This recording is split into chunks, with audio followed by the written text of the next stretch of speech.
Поскапувањето на нафтените деривати влијаеше и врз големувањето на цените на прехранбените производи.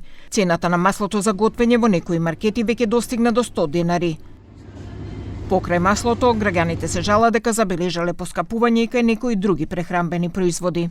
Да речеме конзерва со графи и сушено месо беше 115 динари, сега е 195 и доле уверо дури и 220.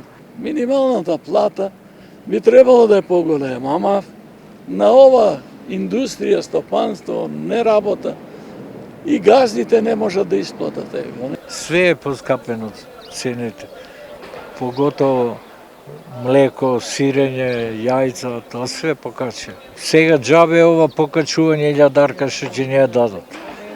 Од септембар последното покачување до сега цените се рипнати, може за 50 евра.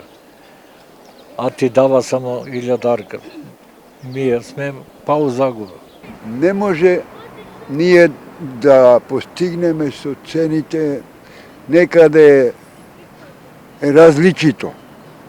Например, кафето, цигарите, тие други работи, различито се цените. Од друга страна, има и граѓани кои велат дека не забележале големи промени во цените и дека тие се речиси исти како порано.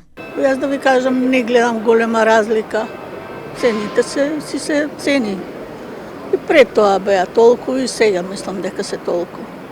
Најмалку 50.000, за да се може нормално да се живее. Инаку Сојузот на синдикатите на Македонија пред 2 дена протестираше откако не постигна договор со владата за зголемување на платите. Синдикалците изјавија дека нема да се откажат од своите барања.